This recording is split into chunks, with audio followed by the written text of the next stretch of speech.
Hello and welcome back. So what we're going to be talking about in this video, I say video, this is probably going to end up being a series because it's probably going to be quite long, is these things. So this is the IBM, or an IBM Model M keyboard. These are honestly these are the best keyboards I have ever used. They're absolutely amazing keyboards. If you ever watch like 80s films, so if you're not familiar with these things, this is what makes them fantastic. The mechanism called the buckling spring. So I'll bring up a little graphic to show you, because it is different to how a cherry switch works in like a typical modern mechanical keyboard. These are fundamentally different. But yes, basically, if you've ever watched like a 90s film or an 80s film where you hear people tapping away on computers and what have you, this is the thing that you're hearing probably. They're absolutely amazing keyboards. So why am I talking about this then? So this particular keyboard, this one doesn't actually have too many problems, but I have a second one of these keyboards. I've grabbed this one because this is the one that's had the screws taken out of it. So why am I talking about this keyboard then? The keyboard that I want to use, I've actually, like I say, I've actually got a second one of these in the spare room, in the workshop room, and it's that one I'm going to actually be looking at. So the membrane on that keyboard has unfortunately corroded. So that means I'm going to need to take it apart and repair the membrane on it. Now that is not a simple prospect on a Model M keyboard, which I'll show you shortly. You can get, so these things are actually still produced new. The IBM, obviously, I've not got the IBM logo in shot. There it is. Whee! IBM originally produced these, obviously. They sold the rights for manufacturing to, I believe it was Lexmark originally, and then Lexmark sold the rights to manufacturing for a company called Unicomp. So you can actually buy new Model M keyboards in 2021, which is kind of mind-blowing really, considering, and actually this keyboard, this particular one, is from, this one is August 1989. Yeah, so these designs do really go back quite a distance, and they also sell replacement membranes. The problem is that those membranes are about, I should have checked this really, they're not really expensive, but the shipping to get it here to the UK, and I last checked this before Brexit, was about $40 or something crazy. It ended up being about twice the cost of the membrane, if I remember rightly, so I'm not paying that crazy amount of shipping. I have a working keyboard here, which I can use as a donor system, because to be quite honest, this one does work, but it needs its springs repairing. So if you've ever used one of these mod keyboards before, that just doesn't quite sound right. And over here, there is no spring in that at all. Like you can hear if I gently press that one, but here, there's nothing in that at all. This one had a bit of a hard life, but its membrane is still good. So, why is this such a big deal? Why am I making such a big deal out of repairing a keyboard? So, one of the things that makes these keyboards special is the fact that they've got a gigantic metal plate. Oh, there we go. Excuse this one is a little bit dirty. So, here's our keyboard.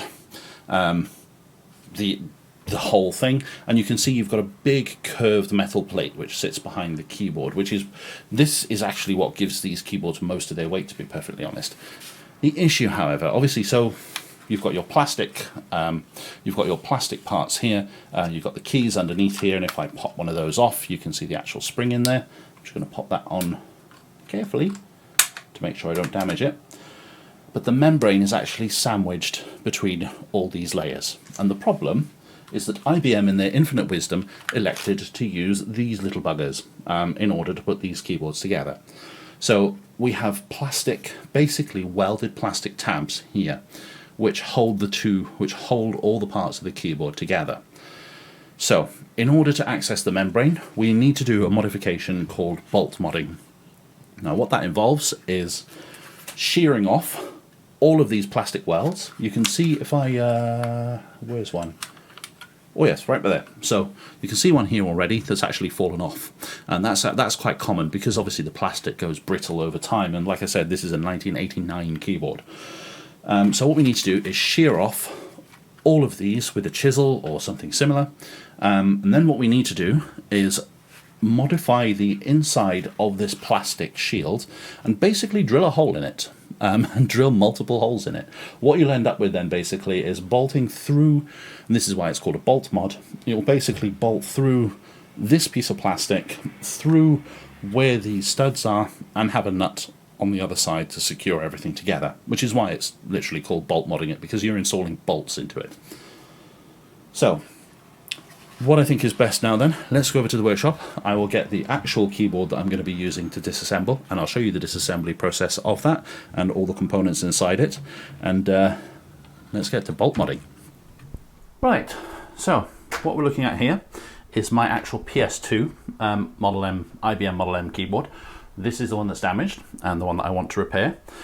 So as you can see, this is a proper normal layout. We've got the normal legends, we've got the caps lock, num lock, knights, etc. If we have a quick look at the donor keyboard,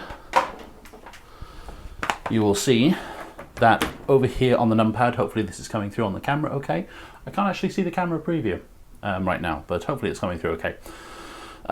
We've got some very strange legends on the keycaps over here, as well as some odd layout choices over here. Like, just the things aren't where you expect them to be. So this is actually a terminal keyboard. This was made for basically a terminal machine, rather than like a self-contained computer. Whereas, case is loose on that one. Be careful with it. Whereas my PS2 model here was made to connect to just a regular computer. So let's flip it over. I'll turn it around that way for you so you can see what's going on. Let's do a quick teardown of this first of all. So hopefully, let me have a quick look a sec, make sure my framing is okay here. What I'll probably do, I will try and zoom in on this later on, but this is what they tend to call the birth certificate for these keyboards. You really would like to try and keep these intact if possible. So let's try and get a better hold of it here. So as you can see here, this is 1991, July 25th, when this keyboard dates from, which is pretty cool. So all around the across the top here, we have some hex bolts that need to be undone first of all. What I will do is I'll give you we'll do a tear down of the keyboard. You've already seen the internals of one of these things already, but I'll just show you. Sorry, you've already seen the part that I'm going to need to modify and where we're going to need to shear off all of those plastic studs. So let's show you what's inside one of these keyboards, and then let's get in and have a look and see what we need to do. So I'm not actually sure what size hex bolt these actually are. Unfortunately, my little set here, I've lost the labels for it, so I don't know what size they are. So let's pop these screws out of the way.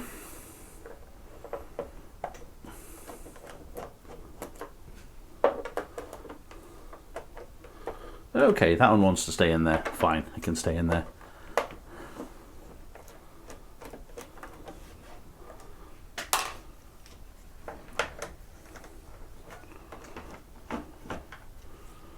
Now, let's flip this back over. There are a couple of screws still in here. There's one. There's the other one. Let's make sure we keep that. There it is. It's in by there.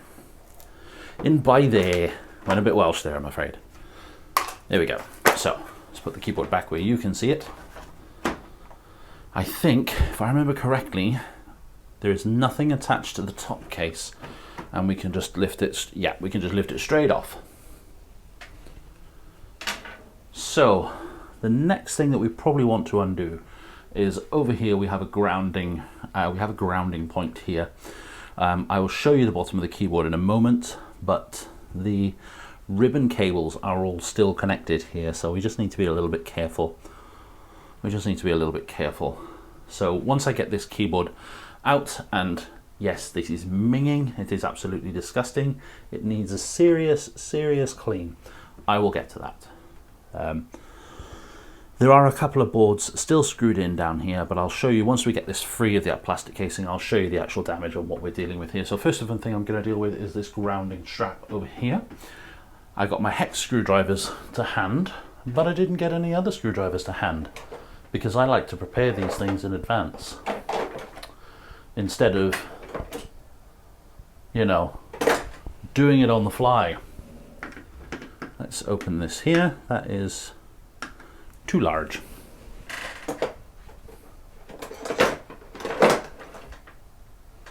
And now you get to listen to all the noise of me rummaging around in my toolboxes. Fantastic. I think I'm probably going to need a needle nose pliers here as well. Should have some to hand. Mind you, I should have already had all my tools to hand, shouldn't I? Oh, good lord.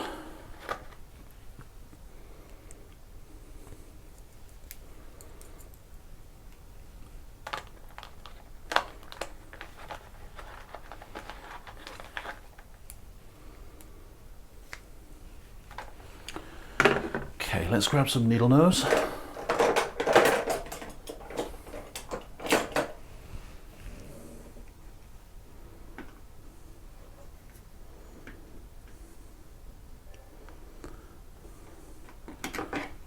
Okay, that's it's secured in place by a nut on the back, so there we go. Let's get a proper grip on that nut.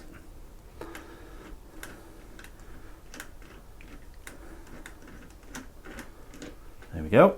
Let's pop this screw out. Let's keep this safe and make sure we don't lose it. Whoop! Let's throw it on the floor while we're at it. Pop that in there. So what I'm going to do, you can see hopefully the keyboard kind of slots into these plastic standoffs here. It's also kind of clipped in. Well, it's not really clipped, but you've got these guides down the bottom here as well. So hopefully I could just lift the top end, if I remember correctly. Yep. Slide it forward ever so slightly. I say forward, towards me, whatever. There we go.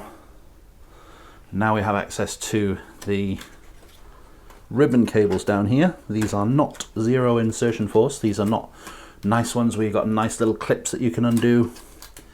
Unfortunately, oh, there we go. We'll take the ribbon out of this part. I have a feeling, yeah, that's stuck down to the membrane. That's okay. So let's lift that out first of all. Put that to one side. We're coming back to that. All that's left in the case here then is the controller board. So first of all, you can probably see, is that screwed in? No, it's just being, there we go, being a little bit fussy because the connector was still in the back. So first of all, it is minging. It is disgusting in here. I need to get myself some gloves. But you can see, hopefully, let's have a look and see if we can make sure. There we go. So you should be able to see the evidence of the corrosion on the membrane here. So I think what actually happened to this keyboard, and I'll grab the other membrane in a moment. Let's grab that now. I think what's happened here, because this keyboard was working perfectly when I got it, and it's no longer working perfectly. I used to vape, and I used to vape quite a lot. What I found is, ew, piece of plastic coming off. What I found was a lot of a very kind of sticky condensation. It was like the vape liquid that I was using was condensing on surfaces everywhere in the room, and it would leave a horrible kind of sticky residue. So unfortunately, I think that is what's happened here. I've long since packed in vaping. It's been nearly a year now since I packed it in. So yeah, no more damage, hopefully. I can see a grounding strap down here, actually. I can see something, this clip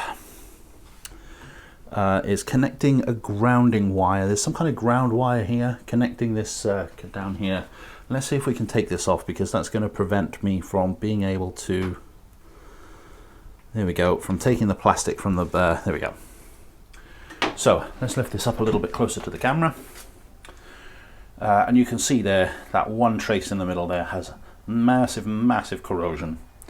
Let's pop this to one side a second. Let me just quickly show you the donor keyboard. This is not secured in place, this one, so it should just be very quick. So, oh, come on, you fiddly bugger. There we go. So on this ribbon, however, we can see that there's no corrosion whatsoever. I am going to need to take this one apart as well to get at the membrane, but we'll do that separately. I think you don't need to see me shearing off all of these plastic studs onto keyboards. I just wanted to give you an idea of the internals, give you a kind of a view of what's going on there. I'll probably time lapse me actually clipping all of those off. So, speaking of which, I don't know what that is. That's disgusting. Some grossness all over this keyboard. It is going to need a damn good clean. So this is the damage we need to repair. In order to do that, that is a beard hair over there, that is not a pubic hair. What we need to do, as I showed you earlier on, is we need to remove all of these plastic studs. Now, what I would very much like is to keep this intact. Hopefully, it is already starting to peel here. Hopefully, I'm not going to need to take that off. What I'll do, I'll start over here, work my way across, and then see how I get on. So, as you can see here, this hopefully, I don't know if this is going to do the trick. This is just a, average household tiling tool. Like I say, I don't know if this is going to do the trick, but we'll try it. So, let's give it a go. Oh yes, that is quite easy, isn't it? Some of these look like they're going to be a little bit fussy, but I think, oh careful, I think what's happening here is mostly this is the age of the plastic, to be quite honest. And plastic is, well, you saw earlier on, the birth certificate on this keyboard is, oh, don't do that towards yourself. Don't point the pointy thing at yourself. Oh, okay, we'll come back to that one. As you saw on the birth certificate for this keyboard, this one was, I'm doing this towards me again, it'll be fine, 1991. So we're 2021, so no surprises. You see, I'm damaging it here. I don't really want to, oh hey, I'm throwing bits of plastic everywhere. I don't really want to damage this plate if I can avoid it, but I may not be able to avoid it. Let's try some flush cutters. Let's not get my decent ones. Let's get some, let's not get, sorry, my decent electronics ones. Can't actually tell which one's which here. That'll do, they're fine. Let's try some flush cutters and see if that's less destructive. I am going to be picking up those little bits of plastic for months. Yeah, what's happening here, I don't even need to shear these off. In a lot of cases, they're just breaking. I'm going to leave the keys connected on the other side for now. Yeah, you see this one? This one's not actually breaking. I'm going to leave the keys where they are for now on the other side, just because they help protect. If I were to take the keys off, I showed you earlier on in the other video, in the other view, if I were to take these keys off, we can see the spring here. Below the spring, you've got the actual membrane. Again, I'll pull up a GIF or like a picture of how these things actually work, but the lever underneath this spring directly contacts the membrane. So I would like to keep dust and gunk out of there as much as possible while I do the horrible, nasty work of ripping this keyboard's guts apart. So, as I was saying, I am not entirely surprised that most of these are just popping off, because the keyboard was 1991, July 1991, so this is nearly a 30-year-old keyboard. Ooh. Yeah, we got one or two that are just being really, really fussy. It's nearly a 30-year-old keyboard, so the plastics are going to go a little bit brittle. So incidentally, that apparently build quality is one of the reasons that people don't like the new Unicomp models. Lots of reports actually of people who've compared it to, that one went everywhere, ricocheted all around the room. Lots of people who've compared them to original like 90s, late 80s era Model M keyboards, and they say they just don't feel the same. The build quality just isn't there. What I would say, however, is if you have the chance to get your hands on the modern Unicomp version of this keyboard, honestly, go for it. I got these keyboards a couple of years ago for an absolutely bargainous price. Just trying to make sure I don't obscure your view here. I got these keyboards years ago for a bargainous price, but these things are getting ever more expensive, especially if you want one from the time. They're getting quite expensive, and you know, you have to do repairs like this to them where you're going to need to do some really awkward repairs to it. So I think what I will do is try not to stab my own hands, and yeah, I think it's going to be unavoidable damaging this plate, I think, because, you know, I am physically destroying these clips. I will speed this next part up, or just do a jump cut or something, and I will be back when I am done.